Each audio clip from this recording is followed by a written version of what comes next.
ਕਿਰਤੀਆਂ ਦੀ ਨੌਜਵਾਨ ਲੀਡਰ ਨੌਦੀਪ ਕੌਰ ਨੂੰ ਇੱਕ ਹੋਰ ਕੇਸ ਦੇ ਵਿੱਚ ਜ਼ਮਾਨਤ ਮਿਲ ਗਈ ਹੈ। ਪੰਜਾਬ ਰਾਜ ਮਹਿਲਾ ਕਮਿਸ਼ਨ ਦੀ ਚੇਅਰਪਰਸਨ ਮਨੀਸ਼ਾ ਗੁਲਾਟੀ ਨੂੰ ਜੇਲ੍ਹ ਦੇ ਵਿੱਚ ਨੌਦੀਪ ਦੇ ਨਾਲ ਮੁਲਾਕਾਤ ਦੀ ਇਜਾਜ਼ਤ ਨਹੀਂ ਦਿੱਤੀ ਹੈ ਜੇਲ੍ਹ ਸੁਪਰਡੈਂਟ ਨੇ। ਕਿਸਾਨ ਅੰਦੋਲਨ ਦੀ ਟੂਲਕਿਟ ਮਾਮਲੇ ਦੇ ਵਿੱਚ ਦਿਸ਼ਾ ਦੀ ਗ੍ਰਿਫਤਾਰੀ ਤੋਂ ਬਾਅਦ ਦਿੱਲੀ ਪੁਲਿਸ ਨੇ ਕੀ ਕਿਹਾ ਪ੍ਰੈਸ ਕਾਨਫਰੰਸ ਕਰਕੇ ਇਸ ਬੁਲੇਟਿਨ ਦੇ ਵਿੱਚ ਦੱਸਾਂਗੇ। ਦਿੱਲੀ ਪੁਲਿਸ ਨੇ ਇਹ ਖਾਸ ਤੌਰ ਤੇ ਕਿਹਾ ਕਿ ਟੂਲਕਿਟ ਦਾ ਮਕਸਦ ਭਾਰਤ ਦੀ ਛਵੀ ਖਰਾਬ ਕਰਨਾ ਸੀ। ਇਹ ਇੱਕ ਜਿਹੜਾ ਡਾਕੂਮੈਂਟ ਹੈ ਟੂਲਕਿਟ ਡਾਕੂਮੈਂਟ ਉਸ ਨੂੰ ਸਾਰੇ ਦਿੱਲੀ ਦੇ ਵਿੱਚ 26 ਜਨਵਰੀ ਦੀ ਜਿਹੜੀ ਘਟਨਾ ਹੋਈ ਸੀ ਉਸ ਦੀ ਸਾਜ਼ਿਸ਼ ਕਰਾਰ ਦਿੱਤਾ ਹੈ। ਦਿੱਲੀ ਪੁਲਿਸ ਨੇ ਨਿਕਿਤਾ ਅਤੇ ਸ਼ਾਂਤਨੂ ਨੂੰ ਵੀ ਪੁਲਿਸ ਲੱਭ ਰਹੀ ਹੈ। ਪੰਜਾਬ ਚੋਣ ਕਮਿਸ਼ਨ ਨੇ ਪੰਜਾਬ ਦੇ 3 ਵਾਰਡਾਂ ਤੇ ਮੁੜ ਤੋਂ ਨਗਰ ਨਿਗਮ ਚੋਣਾਂ ਕਰਵਾਉਣ ਦੇ ਹੁਕਮ ਦੇ ਦਿੱਤੇ ਨੇ। 10 ਦਿਨਾਂ ਦੇ ਵਿੱਚ ਹੀ LPG ਗੈਸ ਸਿਲੰਡਰ 75 ਰੁਪਏ ਮਹਿੰਗਾ ਹੋ ਗਿਆ। ਸਪੈਸ਼ਲ ਨਿਊਜ਼ ਬੁਲੇਟਿਨ ਦੇਖਣ ਵਾਲੇ ਸਾਰੇ ਦਰਸ਼ਕਾਂ ਦਾ ਸਵਾਗਤ ਹੈ। ਮੈਂ ਹਰਸ਼ਰਨ ਕੌਰ। ਸਭ ਤੋਂ ਪਹਿਲਾਂ ਗੱਲ ਕਰਾਂਗੇ ਨੌਦੀਪ ਕੌਰ ਦੀ। ਕਿਰਤੀਆਂ ਦੀ ਨੌਜਵਾਨ ਲੀਡਰ ਨੌਦੀਪ ਕੌਰ ਜਿਸ ਨੂੰ ਸਿੰਘੂ ਬਾਰਡਰ ਤੋਂ ਗ੍ਰਿਫਤਾਰ ਕੀਤਾ ਗਿਆ ਸੀ, ਜਨਵਰੀ ਮਹੀਨੇ ਦੇ ਵਿੱਚ ਉਸ ਨੂੰ ਇੱਕ ਹੋਰ ਮਾਮਲੇ ਦੇ ਵਿੱਚ ਜ਼ਮਾਨਤ ਮਿਲ ਗਈ ਹੈ। ਦਿੱਲੀ ਕਮੇਟੀ ਦੇ ਪ੍ਰਧਾਨ ਮਨਜਿੰਦਰ ਸਿੰਘ ਸਿਰਸਾ ਨੇ ਇਸ ਦੀ ਜਾਣਕਾਰੀ ਦਿੱਤੀ ਹੈ। ਇਸ ਸਾਲ ਯਾਨੀ ਕਿ ਸਾਲ 2021 ਦੇ ਵਿੱਚ ਜਿਹੜੀ 26 ਨੰਬਰ FIR ਦਰਜ ਕੀਤੀ ਗਈ ਸੀ ਉਸ ਦੇ ਵਿੱਚ ਨੌਦੀਪ ਕੌਰ ਨੂੰ ਜ਼ਮਾਨਤ ਮਿਲੀ ਹੈ। ਇਸ ਤੋਂ ਪਹਿਲਾਂ ਇੱਕ ਹੋਰ ਕੇਸ ਦੇ ਵਿੱਚ ਵੀ ਜ਼ਮਾਨਤ ਮਿਲ ਚੁੱਕੀ ਹੈ। ਕੁੱਲ 3 ਕੇਸ ਨੌਦੀਪ ਕੌਰ ਦੇ ਖਿਲਾਫ ਦਰਜ ਕੀਤੇ ਗਏ ਨੇ। ਦਫਾ 307 ਵਾਲਾ ਜਿਹੜਾ ਕੇਸ ਹੈ ਉਸ ਦੇ ਵਿੱਚ ਅਦਾਲਤ ਨੇ ਜ਼ਮਾਨਤ ਮਨਜ਼ੂਰ ਨਹੀਂ ਕੀਤੀ ਸੀ ਤੇ ਉਹ ਜਿਹੜਾ ਕੇਸ ਹੈ ਧਾਰਾ 307 ਕਤਲ ਦੀ ਕੋਸ਼ਿਸ਼ ਦਾ ਜਿਹੜਾ ਕੇਸ ਪਾਇਆ ਗਿਆ ਨੌਦੀਪ ਕੌਰ ਤੇ ਉਸ ਦੀ ਜ਼ਮਾਨਤ ਦੇ ਲਈ ਹਾਈ ਕੋਰਟ ਦੇ ਵਿੱਚ ਅਰਜ਼ੀ ਦਿੱਤੀ ਜਾ ਚੁੱਕੀ ਹੈ। ਮਨਜਿੰਦਰ ਸਿੰਘ ਸਿਰਸਾ ਨੇ ਦੱਸਿਆ ਕਿ ਸਿਰਫ ਤੀਜਾ ਕੇਸ FIR ਨੰਬਰ 25 ਵਾਲਾ ਹੀ ਰਹਿ ਗਿਆ ਜਿਹਦੇ ਵਿੱਚ ਜ਼ਮਾਨਤ ਮਿਲਣੀ ਬਾਕੀ ਹੈ। ਉਹਨਾਂ ਨੇ ਆਸ ਜਤਾਈ ਹੈ ਕਿ ਪੰਜਾਬ ਤੇ ਹਰਿਆਣਾ ਹਾਈ ਕੋਰਟ ਨੇ ਜਿਵੇਂ ਜ਼ਮਾਨਤ ਅਰਜ਼ੀ ਪ੍ਰਵਾਨ ਕੀਤੀ ਹੈ ਤਾਂ ਪੂਰੀ ਉਮੀਦ ਹੈ ਕਿ ਨੌਦੀਪ ਕੌਰ ਦੀ ਰਿਹਾਈ ਜਲਦ ਹੋ ਜਾਏਗੀ। ਕੱਲ ਜਾਂ ਪਰਸੋਂ ਤੱਕ ਨੌਦੀਪ ਕੌਰ ਜੇਲ੍ਹ ਤੋਂ ਬਾਹਰ ਆ ਜਾਏਗੀ। ਇਸੇ ਦਰਮਿਆਨ ਪੰਜਾਬ ਰਾਜ ਮਹਿਲਾ ਕਮਿਸ਼ਨ ਦੀ ਚੇਅਰਪਰਸਨ ਮਨੀਸ਼ਾ ਗੁਲਾਟੀ ਨੂੰ ਨੌਦੀਪ ਕੌਰ ਦੇ ਨਾਲ ਮੁਲਾਕਾਤ ਕਰਨ ਦੀ ਕਰਨਾਲ ਜੇਲ੍ਹ ਦੇ ਸੁਪਰਡੈਂਟ ਨੇ ਪੰਜਾਬ ਰਾਜ ਮਹਿਲਾ ਕਮਿਸ਼ਨ ਦੇ ਦਫ਼ਤਰ ਵਿੱਚ ਫੋਨ ਕਰਕੇ ਕਿਹਾ ਕਿ ਮਨੀਸ਼ਾ ਗੁਲਾਟੀ ਨੂੰ ਨੌਦੀਪ ਕੌਰ ਨਾਲ ਮੁਲਾਕਾਤ ਕਰਨ ਦੇ ਲਈ ਪਹਿਲਾਂ ਹਰਿਆਣਾ ਸਰਕਾਰ ਯਾਨੀ ਕਿ ਮਨੋਹਰ ਲਾਲ ਖੱਟਰ ਦੀ ਸਰਕਾਰ ਤੋਂ ਮਨਜ਼ੂਰੀ ਲੈਣੀ ਹੋਵੇਗੀ। ਪੰਜਾਬ ਦੀ 23 ਸਾਲਾਂ ਦੀ ਜਿਹੜੀ ਇਹ ਲੜਕੀ ਹੈਗੀ ਹੈ ਮੁਕਤਸਰ ਸਾਹਿਬ ਜ਼ਿਲ੍ਹੇ ਦੇ ਪਿੰਡ ਗੰਦੜ ਦੀ ਰਹਿਣ ਵਾਲੀ ਹੈ। ਉਸ ਨੂੰ ਬਿਨਾਂ ਜ਼ਮਾਨਤ ਦੇ 1 ਮਹੀਨੇ ਤੋਂ ਪੁਲਿਸ ਨੇ ਸਲਾਖਾਂ ਪਿੱਛੇ ਰੱਖਿਆ ਹੋਇਆ ਸੀ। ਦਿੱਲੀ ਪੁਲਿਸ ਨੇ ਜਦੋਂ ਇਹ ਮਸਲਾ ਸੋਸ਼ਲ ਮੀਡੀਆ ਦੇ ਵਿੱਚ ਉੱਠਿਆ ਤਾਂ ਫਿਰ ਜਿਹੜਾ ਹੈ ਨੌਦੀਪ ਕੌਰ ਨੂੰ ਹੁਣ 2 ਕੇਸਾਂ ਦੇ ਵਿੱਚ ਜ਼ਮਾਨਤ ਮਿਲੀ ਹੈ। ਨੌਦੀਪ ਨੂੰ 12 ਜਨਵਰੀ 2021 ਨੂੰ ਗ੍ਰਿਫਤਾਰ ਕੀਤਾ ਗਿਆ ਸੀ। 26 ਜਨਵਰੀ ਨੂੰ ਦਿੱਲੀ ਦੇ ਵਿੱਚ ਜਦੋਂ ਕਿਸਾਨਾਂ ਦੀ ਟਰੈਕਟਰ ਪਰੇਡ ਹੋਈ ਸੀ ਤਾਂ ਉਸ ਦਰਮਿਆਨ ਯੂਪੀ ਦੇ ਪਿੰਡ ਡਿਬਡਿਬਾ ਦੇ ਨੌਜਵਾਨ ਨਵਰੀਤ ਸਿੰਘ ਦੀ ਮੌਤ ਹੋ ਗਈ ਸੀ। ਨਵਰੀਤ ਸਿੰਘ ਨੂੰ ਕਿਸਾਨੀ ਸੰਘਰਸ਼ ਦਾ ਸ਼ਹੀਦ ਐਲਾਨਿਆ ਗਿਆ। ਸਿੰਘੂ ਬਾਰਡਰ ਤੇ ਵੀ ਕਿਸਾਨ ਮਜ਼ਦੂਰ ਸੰਘਰਸ਼ ਕਮੇਟੀ ਦੇ ਵੱਲੋਂ ਨਵਰੀਤ ਸਿੰਘ ਦੀ ਯਾਦ ਦੇ ਵਿੱਚ ਸ਼ਹੀਦੀ ਸਮਾਗਮ ਕਰਵਾਇਆ ਗਿਆ। ਇਸੇ ਦਰਮਿਆਨ ਪੰਜਾਬ ਦੇ ਵਿੱਚ ਪਹਿਲਾ ਸਮਾਗਮ ਹੋਇਆ। ਪੰਜਾਬ ਦੇ ਜ਼ਿਲ੍ਹਾ ਨਵਾਂ ਸ਼ਹਿਰ ਦੇ ਗੁਰਦੁਆਰਾ ਸ਼੍ਰੀ ਚਰਨ ਕਮਲ ਸਾਹਿਬ ਪਾਤਸ਼ਾਹੀ 6ਵੀਂ ਜੀਂਦੋਵਾਲ ਬੰਗਾ ਦੇ ਵਿੱਚ ਗੁਰਮਤਿ ਸਮਾਗਮ ਕਰਵਾਇਆ ਗਿਆ। ਪੰਥ ਸੇਵਕ ਜਥਾ ਦੁਆਬਾ ਤੇ ਸੰਗਤ ਦੇ ਸਹਿਯੋਗ ਦੇ ਨਾਲ ਇਸ ਗੁਰਮਤਿ ਸਮਾਗਮ ਦੇ ਵਿੱਚ ਕਿਸਾਨੀ ਸੰਘਰਸ਼ ਦੀਆਂ ਕੁਰਬਾਨੀਆਂ ਅਤੇ ਜੇਲ੍ਹਾਂ ਵਿੱਚ ਨਜ਼ਰਬੰਦ ਕਿਸਾਨਾਂ ਦੀ ਚੜ੍ਹਦੀ ਕਲਾ ਦੇ ਲਈ ਅਰਦਾਸ ਕੀਤੀ ਗਈ। ਇਸ ਸਮਾਗਮ ਦੇ ਵਿੱਚ ਜਿੱਥੇ ਨਵਰੀਤ ਸਿੰਘ ਦੇ ਦਾਦਾ ਭਾਈ ਹਰਦੀਪ ਸਿੰਘ ਡਿਬਡਿਬਾ ਪਹੁੰਚੇ ਹੋਏ ਸੀ ਉੱਥੇ ਹੀ ਕਿਸਾਨੀ ਅੰਦੋਲਨ ਦੌਰਾਨ ਆਪਣੀਆਂ ਜਾਨਾਂ ਗਵਾਉਣ ਵਾਲੇ ਹੋਰ ਕਿਸਾਨਾਂ ਦੇ ਪਰਿਵਾਰਕ ਮੈਂਬਰ ਵੀ ਪਹੁੰਚੇ ਸੀ ਜਿਨ੍ਹਾਂ ਨੂੰ ਸਨਮਾਨਿਤ ਕੀਤਾ ਗਿਆ।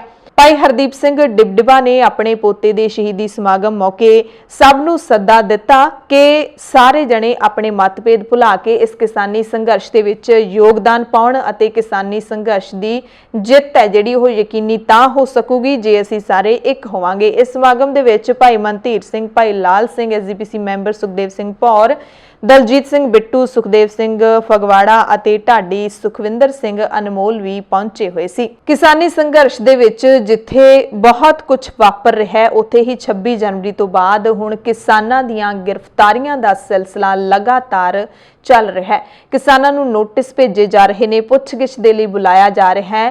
ਪਰ ਇਸੇ ਦਰਮਿਆਨ ਕਿਸਾਨ ਏਕਤਾ ਮੋਰਚਾ ਸੰਯੁਕਤ ਕਿਸਾਨ ਮੋਰਚੇ ਦੇ ਵੱਲੋਂ ਆਪਣੇ ਵਕੀਲਾਂ ਦੀ ਇੱਕ ਟੀਮ ਵੀ ਬਣਾਈ ਗਈ ਹੈ। ਲੀਗਲ ਸੈੱਲ ਬਣਾਇਆ ਗਿਆ ਜੋ ਕਿ ਇਹਨਾਂ ਕਿਸਾਨਾਂ ਦੀ ਪੈਰਵਾਈ ਕਰ ਰਿਹਾ ਹੈ। DSGMC ਦੇ ਵੱਲੋਂ ਵੀ ਲੀਗਲ ਸੈੱਲ ਬਣਾਇਆ ਗਿਆ ਤੇ ਸਾਰੀਆਂ ਜਥੇਬੰਦੀਆਂ ਆਪਣੇ ਆਪਣੇ ਤੌਰ ਤੇ ਕਿਸਾਨਾਂ ਦੀ ਕਾਨੂੰਨੀ ਮਦਦ ਦੇ ਵਿੱਚ ਜੁਟੀਆਂ ਹੋਈਆਂ ਨੇ। ਇਸੇ ਦਰਮਿਆਨ ਕੱਲੇ ਕਿਸਾਨ ਹੀ ਨਹੀਂ, ਦਿਸ਼ਾ ਰਵੀ ਨਾਂ ਦੀ ਵਾਤਾਵਰਣ ਕਾਰਕੁਨ ਨੂੰ ਵੀ ਗ੍ਰਿਫਤਾਰ ਕੀਤਾ ਗਿਆ ਹੈ।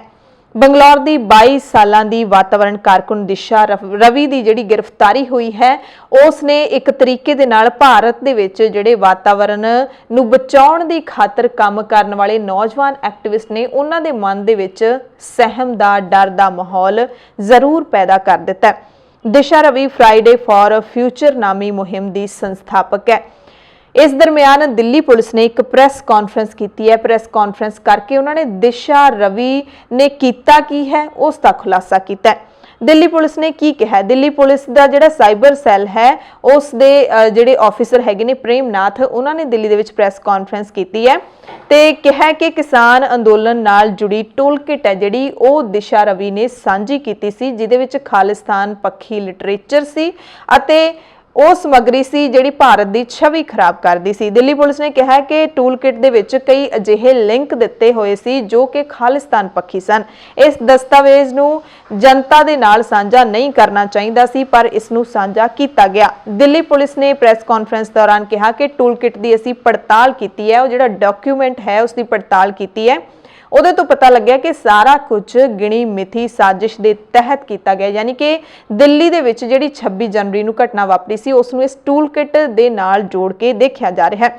ट्विटर राही सांझे किए गए इस टूल किट नूं ग्रेटा थनबर्ग नूं भी भेजा गया सी ते ग्रेटा नूं इह जिहड़ा दस्तावेज है वो दिशा रावी ने भेजिया सी। इस नूं दिशा रावी ते दो होर लोग ने जिहड़े वकील हैगे ने निकिता अते शांतनु नां दे व्यक्तियां ने मिल के तैयार कीता सी, यानी कि इस डॉक्यूमेंट दे जिहड़े एडिटर हैगे सी ਉਹ ਨਿਕਿਤਾ ਅਤੇ ਸ਼ਾਂਤਨੂ ਨਾਮ ਦੇ ਦੋ ਨੌਜਵਾਨ ਨੇ। ਗ੍ਰੇਟਾ ਥਨਬਰਗ ਨੂੰ ਇਹ ਟੂਲ ਕਿਟ ਇੱਕ ਈਮੇਲ ਰਾਹੀਂ ਭੇਜਿਆ ਗਿਆ ਅਤੇ ਆਪਸੀ ਗੱਲਬਾਤ ਦੀਆਂ ਬਹੁਤ ਸਾਰੀਆਂ ਫੋਨ ਕਾਲਸ ਵੀ ਡਿਲੀਟ ਕੀਤੀਆਂ ਗਈਆਂ ਨੇ, ਇਹ ਪੁਲਿਸ ਨੇ ਕਿਹਾ।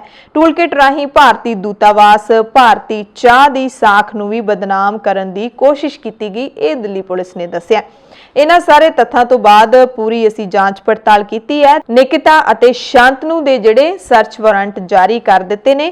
ਪੁਲਿਸ ਨੇ ਖਾਸ ਤੌਰ ਤੇ ਕਿਹਾ ਕਿ ਟੂਲ ਕਿਟ ਦੇ ਲਈ ਖਾਲਿਸਤਾਨੀ ਗਰੁੱਪ 6 ਫॉर ਜਸਟਿਸ ਨੇ ਵੀ ਭੂਮਿਕਾ ਨਿਭਾਈ ਹੈ। ਐਮਓ ਧਾਲੀਵਾਲ ਨਾਂ ਦੇ ਵਿਅਕਤੀ ਨਾਲ ਨਿਕਿਤਾ ਜੈਕਬ ਦਾ ਸੰਪਰਕ ਹੋਇਆ ਸੀ। 11 ਜਨਵਰੀ 2021 ਨੂੰ ਇੱਕ ਜ਼ੂਮ ਮੀਟਿੰਗ ਦੇ ਵਿੱਚ ਵੀ ਨਿਕਿਤਾ ਸ਼ਾਮਲ ਸੀ। ਦਿਸ਼ਾ ਨੇ ਸ਼ਾਂਤਨੂ ਤੇ ਨਿਕਿਤਾ ਦੇ ਨਾਲ ਮਿਲ ਕੇ ਇਹ ਟੂਲ ਕਿਟ ਗ੍ਰੇਟਾ ਨੂੰ ਭੇਜਿਆ ਸੀ। ਟੂਲ ਕਿਟ ਦੇ ਪਿੱਛੇ ਖਾਲਿਸਤਾਨੀ ਗਰੁੱਪ ਦੀ ਵੱਡੀ ਸਾਜ਼ਿਸ਼ ਦਿੱਲੀ ਪੁਲਿਸ ਨੇ ਦੱਸੀ ਹੈ। ਕਿਹਾ ਕਿ ਸਾਰਾ ਕੁਝ ਯੋਜਨਾਬੱਧ ਤਰੀਕੇ ਦੇ ਨਾਲ ਹੋਇਆ। ਸੋ ਦਿੱਲੀ ਪੁਲਿਸ ਨੇ ਜਿਵੇਂ ਇਸ ਘਟਨਾ ਦਾ ਸਾਰਾ ਜਿਹੜਾ ਵਿਸ਼ਲੇਸ਼ਣ ਕੀਤਾ ਹੈ, ਮੀਡੀਆ ਦੇ ਸਾਹਮਣੇ ਰੱਖਿਆ ਹੈ, ਉਸ ਦੇ ਵਿੱਚ ਇਹ ਦਰਸਾਉਣ ਦੀ ਕੋਸ਼ਿਸ਼ ਕੀਤੀ ਜਾ ਰਹੀ ਹੈ ਕਿ ਟੂਲ ਕਿਟ ਇੱਕ ਵੱਡੀ ਸਾਜ਼ਿਸ਼ ਦਾ ਹਿੱਸਾ ਸੀ। ਇਹ ਵੀ ਦੱਸਾਂਗੇ ਕਿ ਟੂਲ ਕਿਟ ਹੁੰਦਾ ਕੀ ਹੈ, ਕਿ ਇਹ ਸੱਚਮੁੱਚ ਬਹੁਤ ਹੀ ਵੱਡਾ ਸਾਜ਼ਿਸ਼ੀ ਦਸਤਾਵੇਜ਼ ਹੁੰਦਾ ਹੈ, ਇਹਦਾ ਮਕਸਦ ਕੀ ਹੁੰਦਾ ਹੈ, ਦੱਸਦੇ ਹਾਂ ਤੁਹਾਨੂੰ। ਪਹਿਲਾਂ ਦੱਸ ਦਈਏ ਕਿ ਐਤਵਾਰ ਨੂੰ ਦਿਸ਼ਾ ਰਾਵੀ ਨੂੰ गिरफ्तार किया गया सी। दिल्ली की एक अदालत ने वातावरण कारकुन दिशा रावी नूं 5 दिनों की पुलिस हिरासत दे विच भी भेज दिता। शनिवार शाम नूं दिल्ली पुलिस के स्पैशल सैल ने किसान अंदोलन नाल जुड़ी टूल किट मामले विच बैंगलोर तो दिशा रावी नूं गिरफ्तार किया सी। दिशा ने बैंगलोर के एक प्राइवेट कॉलेज तो BBA की डिग्री लई है। वातावरण लई काम करने वाली संस्था फ्राइडे फॉर फ्यूचर के संस्थापक मैंबरां दे विचों एक है। दिल्ली पुलिस ने इल्जाम लाया कि दिशा रावी किसान अंदोलन नाल जुड़ी टूल किट बनाउण ते उसदी प्रचार करन दी अहम साजिश करता है। दिल्ली पुलिस ने यह कहा जदों गिरफ्तारी की सी कि दिशा दे वल्लों एक WhatsApp ग्रुप बनाया गया सी तां जो टूल किट डॉक्यूमेंट नूं अगे दी अगे पहुंचाया जा सके। दिल्ली पुलिस ने यह भी कहा कि दिशा रावी ते उसके साथियों ने खालिस्तानी पक्षी पोएटिक जस्टिस फाउंडेशन नाल मिलकर भारत सरकार खिलाफ गलत भावनावां फैलाउण दी कोशिश की। यह टूल किट उही है जिसनूं स्वीडन की मन्नी परमन्नी वातावरण कारकुन ग्रेटा थनबर्ग ने ट्विटर ते सांझे करते हुए लिखिया सी कि जे तुसीं किसानां दी मदद करना चाहुंदे हो तां तुसीं इस टूल किट की मदद लै सकदे हो। हुण जे तुसीं ग्रेटा थनबर्ग के ट्विटर अकाउंट ते जाके देखोगे तां यह ट्वीट हाले भी दिखदा है, पर जिहड़ा लिंक नाल दिता गया है उस नूं हटा दिता गया। उस ते जो तुसीं क्लिक करदे हो तां इहदे विचों टूल किट दी कोई सामग्री नहीं मिलदी है। इस टूल किट के एक भाग में प्रायर एक्शन के नाम से कुछ एक्शन पॉइंट्स लिखे थे, जैसे 26 जनवरी और उससे पहले हैशटैग के द्वारा डिजिटल स्ट्राइक करना, 23 जनवरी से ट्वीट स्टॉर्म शुरू करना, 26 जनवरी को फिजिकल एक्शन। इसी डॉक्यूमेंट के दूसरे भाग में भारत के सांस्कृतिक धरोहर जैसे योग, और चाय को हानि पहुंचाना और भारतीय दूतावास को टारगेट करने जैसे कार्य उल्लिखित है। इस टूल किट में दिए गए समयबद्ध एक्शन पॉइंट और कार्यक्रम को जब दिल्ली में घटित वास्तविक घटनाक्रम के परिप्रेक्ष्य में देखा गया तो बात प्रत्यक्ष रूप से दिखी कि दिए गए एक्शन प्लान को हुबहू निष्पादित किया गया और अमल में लाया गया। इन सभी तथ्य को मद्देनजर रखते हुए दिल्ली पुलिस ने एफआईआर नंबर 49/21 दर्ज की और साइपैड द्वारा इसका इन्वेस्टिगेशन किया जा रहा है। जांच में यह भी बात निकल के आई कि खालिस्तानी समर्थित संगठन पोएटिक जस्टिस फॉर फाउंडेशन के एमओ धालीवाल ने अपने कनाडा में रह रही सहयोगी पुनीत के जरिए निकिता जैकब से संपर्क किया और मकसद था कि रिपब्लिक डे के दिन ग्लोबल डे ऑफ एक्शन करना और उससे पहले और बाद में ट्वीट स्टॉर्म और डिजिटल स्ट्राइक करना। फ्राइडे फॉर फ्यूचर नामक पर्यावरण आंदोलन से जुड़ी हैं, उसने ही ग्रेटा थनबर्ग को टेलीग्राम पर यह टूल किट भेजी है। ਦਿਸ਼ਾ ਰਵੀ ਦੀ ਗ੍ਰਿਫਤਾਰੀ ਤੋਂ ਬਾਅਦ ਭਾਰਤ ਦੀ ਸਿਆਸਤ ਦੇ ਵਿੱਚ ਤਾਂ ਭੁਚਾਲ ਆਇਆ ਹੀ ਹੈ। ਕੌਮਾਂਤਰੀ ਪੱਧਰ ਤੇ ਵੀ ਦਿਸ਼ਾ ਰਵੀ ਨੂੰ ਰਿਹਾ ਕਰਨ ਦੀ ਮੰਗ ਹੈ ਜਿਹੜੀ ਉੱਠ ਰਹੀ ਹੈ। ਸਭ ਤੋਂ ਪਹਿਲਾਂ ਕਾਂਗਰਸ ਦੀ ਗੱਲ ਕਰਾਂਗੇ ਕਿਉਂਕਿ ਵਿਰੋਧੀ ਧਿਰਾਂ ਨੇ ਗ੍ਰਿਫਤਾਰੀ ਦੀ ਨਿਖੇਧੀ ਕਰ ਰਹੀਆਂ ਨੇ। ਪ੍ਰਿਯੰਕਾ ਗਾਂਧੀ ਵਾਡਰਾ ਨੇ ਵੀ #ਰਿਲੀਜ਼ ਦਿਸ਼ਾ ਰਵੀ ਦੀ ਵਰਤੋਂ ਕਰਦਿਆਂ ਦਿਸ਼ਾ ਦੇ ਪੱਖ ਦੇ ਵਿੱਚ ਟਵੀਟ ਕੀਤਾ। ਸਾਬਕਾ ਵਿੱਤ ਮੰਤਰੀ ਤੇ ਕਾਂਗਰਸ ਦੇ ਸੀਨੀਅਰ ਲੀਡਰ ਪੀ ਚਿਦੰਬਰਮ ਨੇ ਟਵੀਟ ਕਰਦਿਆਂ ਲਿਖਿਆ ਕਿ ਭਾਰਤ ਕਾਫੀ ਕਮਜ਼ੋਰ ਨੀਂਹ ਤੇ ਖੜਾ ਹੈ। ਜੇਕਰ 22 ਸਾਲ ਦੀ ਵਿਦਿਆਰਥਣ ਤੇ ਵਾਤਾਵਰਣ ਕਾਰਕੁਨ ਦੇਸ਼ ਦੀ ਸੁਰੱਖਿਆ ਲਈ ਖਤਰਾ ਬਣ ਗਏ ਨੇ ਤਾਂ ਭਾਰਤ ਕਾਫੀ ਕਮਜ਼ੋਰ ਨੀਂਹ ਦੇ ਉੱਤੇ ਹੈ। ਦਿੱਲੀ ਦੇ ਮੁੱਖ ਮੰਤਰੀ ਅਰਵਿੰਦ ਕੇਜਰੀਵਾਲ ਨੇ ਲਿਖਿਆ ਹੈ ਕਿ ਦਿਸ਼ਾ ਰਵੀ ਦੀ ਗ੍ਰਿਫਤਾਰੀ ਲੋਕਤੰਤਰ ਉੱਤੇ ਹਮਲਾ ਹੈ। ਕਿਸਾਨਾਂ ਦਾ ਸਮਰਥਨ ਕਰਨਾ ਕੋਈ ਜੁਰਮ ਨਹੀਂ ਹੈ, ਇਹ ਕਿਹਾ ਕੇਜਰੀਵਾਲ ਨੇ। ਰਾਹੁਲ ਗਾਂਧੀ ਨੇ ਕਿਸਾਨੀ ਅੰਦੋਲਨ ਨਾਲ ਜੁੜੀ ਟੂਲਕਿਟ ਸੋਸ਼ਲ ਮੀਡੀਆ ਤੇ ਸਾਂਝੀ ਕਰਨ ਦੇ ਮਾਮਲੇ ਦੇ ਵਿੱਚ ਦਿਸ਼ਾ ਰਵੀ ਦੀ ਗ੍ਰਿਫਤਾਰੀ ਤੇ ਕਿਹਾ ਕਿ बोल के लब आजाद हैं तेरे, बोल के सच जिंदा है अब तक, वो डरे हैं देश नहीं। क्या कि भारत खामोश होने वाला नहीं है, डरते हैं बंदूक वाले एक निहत्थी लड़की से, फैले हैं हिम्मत के उजाले एक निहत्थी लड़की से। सो ये जिहड़ा राहुल गांधी ने समर्थन दे विच लिखिया ते जे आपां कौमांतरी पद्धर की गल कर लईए यानी कि विदेशों की गल कर लईए तो पाकिस्तान तो लैके बरतानिया अमरीका दे विच लोग की कह रहे ने दिशा रवि की गिरफ्तारी ते वो भी जान लैने आ। सीनियर वकील रेबिका जॉन ने कहा कि पटियाला हाउस कोर्ट के ड्यूटी मैजिस्ट्रेट की कार्रवाई तो मैं काफ़ी निराश हाँ जिसने कौंसल की गैर मौजूदगी दे विच एक नौजवान कुड़ी नूं 5 दिनों की पुलिस हिरासत दे विच भेज दिता। मैजिस्ट्रेट नूं अपनी रिमांड की ड्यूटी नूं काफ़ी गंभीरता नाल लैना चाहिए, संविधान के आर्टिकल 22 नूं फॉलो करना चाहिए। उन्होंने लिखा है कि जेकर मुलजम नूं कौंसल की गैर मौजूदगी च पेश किया जाता है तो मैजिस्ट्रेट नूं कौंसल का इंतजार करना चाहिए या फिर कानूनी मदद मुहैया करवानी चाहिए है। उन्होंने पूछा कि केस डायरी और अरेस्ट मैमो की जांच की गई सी कि मैजिस्ट्रेट ने स्पैशल सैल नूं पूछा सी कि बेंगलुरु कोर्ट के ट्रांजिट रिमांड तो बिना उसनूं बेंगलुरु तो लिया के सीधा ही पेश क्यों किया गया। सो ये मसला की है, पहला ये भी आपां तुहानूं दस दिंदे आ कि असल दे विच दिशा रवि नूं पेश किवें कीता गया, इत्थे किहड़े संविधान की उलंघना की गई है। जदों ऐतवार नूं दिल्ली दी पटियाला हाउस कोर्ट दे विच दिशा रवि नूं पेश किया गया तां उहदे नाल उहदे कोल कोई भी लीगल कौंसल नहीं सी, यानी कि वकील ही कोई नहीं सी। दिशा रवि दी लीगल टीम ने कहा कि सानू इस गल की जानकारी ही नहीं दी गई, यानी कि दिशा रवि के वकीलों को कोई जानकारी ही नहीं सी कि उसनू किहड़ी अदालत विच पेश किया जाऊगा। अजिहे विच दिशा ने खुद ही अपना पक्ष अदालत दे विच रखिया, यानी कि दिशा अपनी वकील खुद ही बनी, उसनू बनना पिया।